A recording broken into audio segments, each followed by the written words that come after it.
Hey welcome back to another vlog of mine. ഇന്ന് just ഒരു birthday ഫംഗ്ഷന് പോകാനുണ്ടായിരുന്നു നമ്മുടെ സായിക്കുണ്ട്. ഇതെനിക്കൊരു പോസ്റ്റ് ഫീവർ ലുക്കാണ് കേട്ടോ.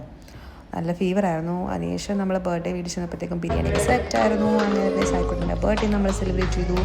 Happy birthday സായിക്കുട്ട.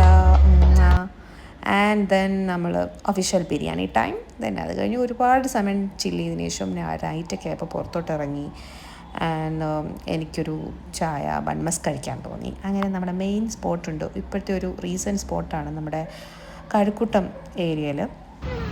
അവിടെ ഒരു ബൈപ്പാസ് റോഡിൽ വന്നിട്ട് ഈ ബോയ്സാണ് ഈ ബൺമസ്ക് ഉണ്ടാക്കുന്ന സ്ഥലം. ഞാനേതോ ഇൻസ്റ്റയിൽ സ്റ്റോറി കണ്ടു വന്നതാണ്. ആക്ച്വലി അവരുടെ ഞാൻ നോർമൽ ബൺമസ്ക് കഴിക്കാനില്ല, അതുകൊണ്ട് ഈ പിസ്താഷ്യോ ബൺമസ്കാണ് ഇവരുടെ സൂപ്പർ സാധനമാണ് കേട്ടോ. എനിക്കത് ഇഷ്ടപ്പെട്ടു. ഞാൻ അതിനെ ഒബ്സസ്ഡ് ആയിട്ട് ഇടയ്ക്കിടയ്ക്ക് ഞാൻ കഴിക്കാൻ വരുമ്പോൾ ഇവർ ചിലപ്പോൾ കാണാറില്ല. അങ്ങനെ ഫ്രണ്ട്സൊക്കെ വന്നു, കുറച്ച് നമ്മൾ 1-2 ബൺമസ്ക് തീരാറായിരുന്നു, അത് ഓർഡർ ചെയ്തു. അതൊക്കെ കഴിക്കാൻ വേണ്ടി ട്രൈ ചെയ്ത് നിൽക്കും. പക്ഷേ ചായ മാത്രമേ ഉണ്ടായിരുന്നില്ല. ഇത് കണ്ടില്ലേ, ഈ ബൺമസ്കിൻ്റെ മുകളിൽ അവർ ആ കുനാഫയുടെ സംഭവമൊക്കെ ഇട്ടിട്ട് നല്ല ക്രിസ്പി ആയിട്ട് കഴിക്കാൻ തന്നെ വേറൊരു സുഖമാണ്. പിന്നെ നമുക്കവിടെ ചായ ഇല്ലാത്തതുകൊണ്ട് നമ്മൾ അപ്പുറത്തെ ഒരു ടീ ഷോപ്പിൽ പോയിട്ട് ചായയൊക്കെ വാങ്ങിച്ചു കുടിച്ചു. അങ്ങനെ നല്ല ചായയായിരുന്നു. അതിനുശേഷം നമ്മൾ മൂവി കാണാൻ പോയി, കളങ്കാവൽ.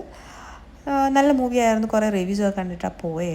ബട്ട് എനിക്ക് പറ്റിയ എന്താണെന്ന് വെച്ച് കഴിഞ്ഞാൽ ഈ സെയിം കളങ്കാവൽ സ്റ്റോറി ഒരു 2 days മുന്നേ മമ്മൂക്ക സൂപ്പറാണ്. ഒരു 2 days മുന്നേ ഞാനാണെന്നുണ്ടെങ്കിൽ എന്താണ്ട് ഒരു സീരീസ് ഉണ്ടായിരുന്നു, ഒരു 1 week കണ്ടുകൊണ്ടിരിക്കുന്നത്, ദഹാദ് എന്ന് പറഞ്ഞിട്ട്, സോനാക്ഷി സിംഗയുടെ. ഇത് എക്സാക്ട് സ്റ്റോറി വന്നിട്ട് ദഹാദ് ആയിരുന്നു.